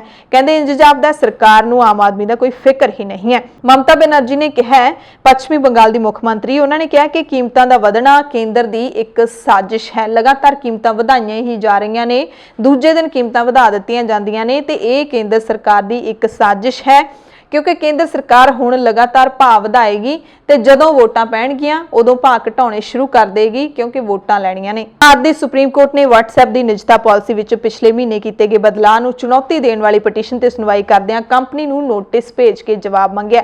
Chief justice S A Bobde ਦੀ ਅਗਵਾਈ ਵਾਲੇ ਬੈਂਚ ਨੇ ਸੁਣਵਾਈ ਦੌਰਾਨ ਕਿਹਾ ਕਿ ਯੂਜ਼ਰਸ ਦੇ ਡੇਟਾ ਨੂੰ ਦੂਸਰੀਆਂ ਕੰਪਨੀਆਂ ਨਾਲ ਸਾਂਝਾ ਕਰਨ ਦੇ ਇਲਜ਼ਾਮਾਂ ਨੂੰ ਦੇਖਦਿਆਂ ਲੋਕਾਂ ਦੀ ਨਿਜਤਾ ਦੀ ਰੱਖਿਆ ਲਾਜ਼ਮੀ ਹੋਣੀ ਚਾਹੀਦੀ ਹੈ। ਬੈਂਚ ਨੇ ਕਿਹਾ ਕਿ ਨਾਗਰਿਕਾਂ ਨੂੰ ਆਪਣੀ ਪ੍ਰਾਈਵੇਸੀ ਖਤਮ ਹੋਣ ਦਾ ਖਦਸ਼ਾ ਹੈ। ਲੋਕਾਂ ਨੂੰ ਲੱਗਦਾ ਹੈ ਕਿ ਉਹਨਾਂ ਦੀਆਂ ਚੈਟਸ ਤੇ ਡੇਟਾ ਦੂਸਰਿਆਂ ਦੇ ਨਾਲ ਸਾਂਝੇ ਕੀਤੇ ਜਾ ਰਹੇ ਨੇ। ਅਦਾਲਤ ਨੇ ਕਿਹਾ ਕਿ ਸਾਨੂੰ ਇਸ ਗੱਲ ਨੂੰ ਲੈ ਕੇ ਚਿੰਤਾ ਹੈ ਕਿ WhatsApp ਸੁਨੇਹਿਆਂ ਦੀ ਲੜੀ ਨੂੰ ਜ਼ਾਹਿਰ ਕਰਦਾ ਹੈ, ਯਾਨੀ ਕਿ ਅੱਗੇ ਸਾਂਝਾ ਕਰਦਾ ਹੈ। ਅਦਾਲਤ ਨੇ ਫੇਸਬੁੱਕ ਤੇ WhatsApp ਦੇ ਵਕੀਲਾਂ ਨੂੰ ਕਿਹਾ ਕਿ 2 ਜਾਂ 3 ਟ੍ਰਿਲੀਅਨ ਦੀਆਂ ਕੰਪਨੀਆਂ ਹੋਣਗੀਆਂ, ਪਰ ਲੋਕਾਂ ਨੂੰ ਪੈਸੇ ਤੋਂ ਵੱਧ ਆਪਣੀ ਨਿਜਤਾ ਪਿਆਰੀ ਹੁੰਦੀ ਹੈ। ਇਸ ਦੀ ਰੱਖਿਆ ਕਰਨਾ ਸਾਡਾ ਫਰਜ਼ ਹੈ।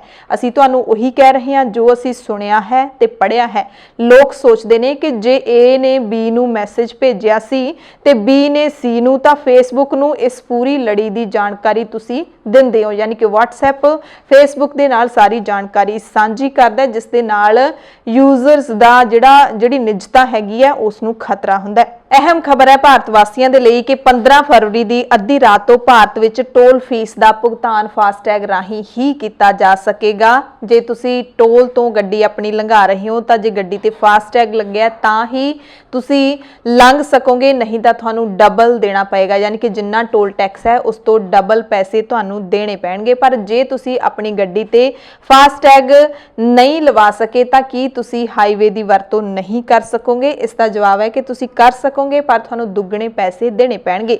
ਭਾਰਤ ਦੇ ਟਰਾਂਸਪੋਰਟ ਤੇ ਰਾਜਮਾਰਗ ਮੰਤਰਾਲੇ ਦੇ ਵੱਲੋਂ ਐਲਾਨ ਕਰ ਦਿੱਤਾ ਗਿਆ ਸੀ ਐਤਵਾਰ ਨੂੰ ਕਿ 15 ਫਰਵਰੀ ਦੀ ਅੱਧੀ ਰਾਤ ਤੋਂ ਸਾਰੇ ਦੇਸ਼ ਦੇ ਨੈਸ਼ਨਲ ਹਾਈਵੇਜ਼ ਤੇ ਫਾਸਟੈਗ ਜ਼ਰੀਏ ਹੀ ਟੋਲ ਫੀਸ ਦਾ ਭੁਗਤਾਨ ਕੀਤਾ ਜਾ ਸਕੇਗਾ। ਤੇ ਫਾਸਟੈਗ ਦੇ ਲਈ ਜੇ ਤੁਸੀਂ ਹਾਲੇ ਤੱਕ ਅਪਲਾਈ ਨਹੀਂ ਕੀਤਾ ਹੈ ਤਾਂ ਹਾਲੇ ਵੀ ਸਮਾਂ ਤੁਹਾਡੇ ਕੋਲ ਹੈਗਾ ਆ, ਅੱਧੀ ਰਾਤ ਤੱਕ ਦਾ ਤੁਸੀਂ ਕਰ ਸਕਦੇ ਹੋ। ਵੈਬਸਾਈਟ www.fastag.org ਇੱਥੇ ਤੁਸੀਂ ਅਪਲਾਈ ਕਰ ਸਕਦੇ ਹੋ। ਜਦੋਂ ਤੁਸੀਂ ਇਸ ਵੈਬਸਾਈਟ ਤੇ ਕਲਿੱਕ ਕਰੋਗੇ ਤਾਂ ਤੁਹਾਡੀ ਸਕਰੀਨ ਤੇ ਇਸ ਸਕੀਮ ਦੇ ਨਾਲ ਜੁੜੇ ਸਾਰੇ ਬੈਂਕ ਆ ਜਾਣਗੇ। ਇੱਥੋਂ ਹੀ ਤੁਸੀਂ ਆਪਣੇ ਟੈਗ ਨੂੰ ਰੀਚਾਰਜ ਵੀ ਕਰਵਾ ਸਕਦੇ ਹੋ। ਬੈਂਕ ਦੀ ਵੈਬਸਾਈਟ ਤੇ ਜਾ ਕੇ ਫਾਸਟੈਗ ਲਈ ਅਪਲਾਈ ਵੀ ਕਰ ਸਕਦੇ ਹੋ। ਕਿਹੜੇ-ਕਿਹੜੇ ਦਸਤਾਵੇਜ਼ ਤੁਹਾਨੂੰ ਚਾਹੀਦੇ ਨੇ ਉਹ ਵੀ ਤੁਹਾਨੂੰ ਦੱਸ ਦਿੰਨੇ ਆ ਕਿ ਗੱਡੀ ਦਾ ਰਜਿਸਟ੍ਰੇਸ਼ਨ ਸਰਟੀਫਿਕੇਟ ਯਾਨੀ ਕਿ RC ਚਾਹੀਦੀ ਹੈ, ਗੱਡੀ ਦੇ ਮਾਲਕ ਦੀ passport size photo, driving licence, Aadhaar card, PAN card ਜਾਂ ਫਿਰ ਵੋਟ ਕਾਰਡ ਨੂੰ ਤੁਸੀਂ ID ਅਤੇ ਪਤੇ ਦੇ ਸਬੂਤ ਵਜੋਂ ਦੇ ਸਕਦੇ ਹੋ। ਜੇਕਰ ਤੁਹਾਡੇ ਕੋਲ 2 ਗੱਡੀਆਂ ਨੇ ਤਾਂ ਤੁਹਾਨੂੰ 2 ਵੱਖਰੇ ਫਾਸਟੈਗ ਹੀ ਚਾਹੀਦੇ ਹੋਣਗੇ।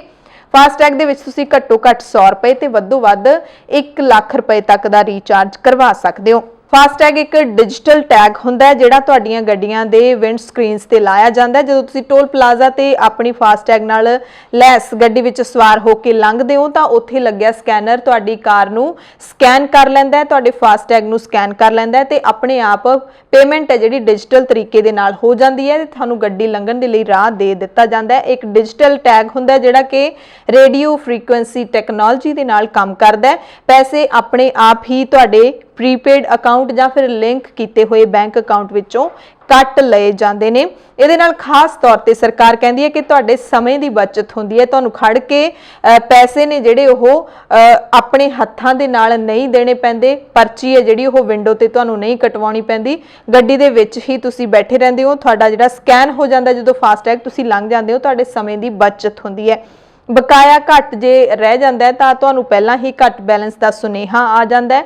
ਫਾਸਟੈਗ ਦੀ 5 ਸਾਲ ਦੀ ਵੈਧਤਾ ਯਾਨੀ ਕਿ ਵੈਲਿਡਿਟੀ 5 ਸਾਲ ਦੀ ਹੋਏਗੀ। 5 ਸਾਲ ਬਾਅਦ ਤੁਹਾਨੂੰ ਰੀਨਿਊ ਕਰਵਾਉਣਾ ਪਵੇਗਾ। ਇੱਕ ਹੋਰ ਜ਼ਰੂਰੀ ਗੱਲ, ਤੁਹਾਡੇ ਫਾਇਦੇ ਦੀ ਗੱਲ ਦੱਸ ਦਿੰਦੇ ਹਾਂ ਕਿ ਜੇਕਰ ਤੁਸੀਂ ਟੋਲ ਪਲਾਜ਼ਾ ਦੇ 10 ਕਿਲੋਮੀਟਰ ਦੇ ਦਾਇਰੇ ਵਿੱਚ ਰਹਿੰਦੇ ਹੋ ਤਾਂ ਤੁਹਾਨੂੰ ਛੋਟ ਮਿਲੇਗੀ।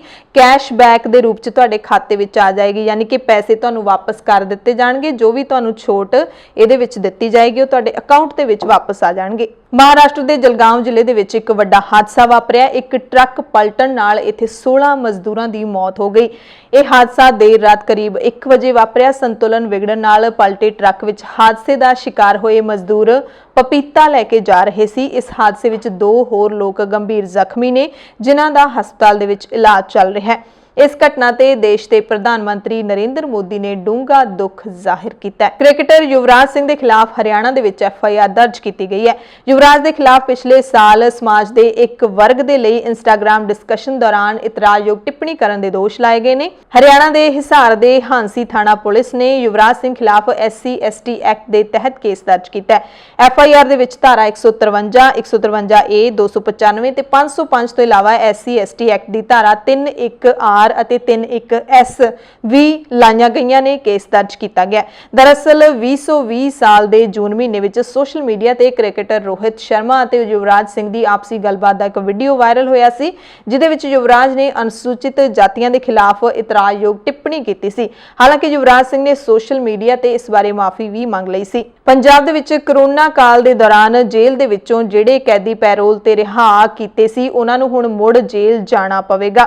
पंजाब सरकार उन्हां कैदियां नूं वापस जेल भेजण दी तैयारी कर रही है।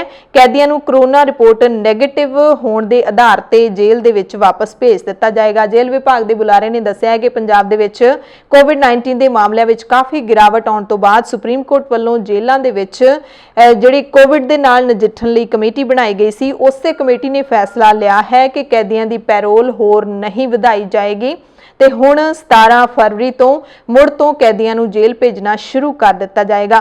ਪੰਜਾਬ ਤੇ ਹਰਿਆਣਾ ਹਾਈ ਕੋਰਟ ਦੇ ਸਾਬਕਾ ਜੱਜ ਅਜੇ ਤਿਵਾੜੀ ਦੀ ਅਗਵਾਈ ਵਾਲੀ ਕਮੇਟੀ ਤੇ ਪ੍ਰਮੁੱਖ ਸਕੱਤਰ ਜੇਲ੍ਹਾਂ DK ਤਿਵਾੜੀ ਤੇ ਵਧੀਕ ਡਾਇਰੈਕਟਰ ਜਨਰਲ ਪੁਲਿਸ ਜੇਲ੍ਹਾਂ ਦੀ ਮੈਂਬਰਸ਼ਿਪ ਵਾਲੀ ਕਮੇਟੀ ਨੇ ਸਿਫਾਰਿਸ਼ ਕੀਤੀ ਹੈ ਕਿ ਸਾਰੇ ਕੈਦੀਆਂ ਨੂੰ ਜੇਲ੍ਹਾਂ ਵਿੱਚ ਵਾਪਸ ਭੇਜਿਆ ਜਾਵੇ। 17 ਫਰਵਰੀ ਤੋਂ ਇਹ ਪ੍ਰਕਿਰਿਆ ਸ਼ੁਰੂ ਕਰ ਦਿੱਤੀ ਜਾਵੇ। ਚੰਡੀਗੜ੍ਹ ਦੇ ਵਿੱਚ ਮਹਿਲਾ ਕਾਂਗਰਸ ਦੀ ਪ੍ਰਧਾਨ ਦੇ ਸੈਕਟਰ 15 ਸਥਿਤ ਘਰ ਤੇ ਲੰਘੀ ਰਾਤ ਕੁਝ ਅਣਪਛਾਤੇ ਲੋਕਾਂ ਨੇ ਗੋਲੀਆਂ ਚਲਾਈਆਂ ਨੇ। ਹਾਲਾਂਕਿ ਗੋਲੀਆਂ ਚਲਾਉਣ ਦੀ ਘਟਨਾ ਵਿੱਚ ਕੋਈ ਵੀ ਜਾਨੀ ਨੁਕਸਾਨ ਹੋਣ ਤੋਂ ਬਚਾ ਰਿਹਾ ਹੈ।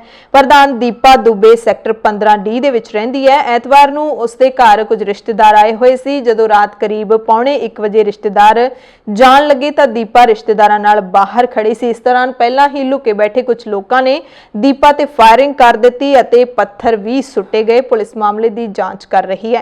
उत्तराखंड के चमोली जिले ਦੇ ਵਿੱਚ ਗਲੇਸ਼ੀਅਰ ਟੁੱਟਣ ਦੇ ਨਾਲ ਜਿਹੜੀ ਕੁਦਰਤੀ ਆਫਤ ਆਈ ਸੀ, ਉਸ ਵਿੱਚ ਹੁਣ ਤੱਕ 56 ਲੋਕਾਂ ਦੀਆਂ ਲਾਸ਼ਾਂ ਕੱਢੀਆਂ ਜਾ ਚੁੱਕੀਆਂ ਨੇ। ਯਾਨੀ ਕਿ ਇਸ ਘਟਨਾ ਦੇ ਵਿੱਚ 56 ਲੋਕਾਂ ਦੇ ਮਾਰੇ ਜਾਣ ਦੀ ਪੁਸ਼ਟੀ ਹੋ ਗਈ ਹੈ।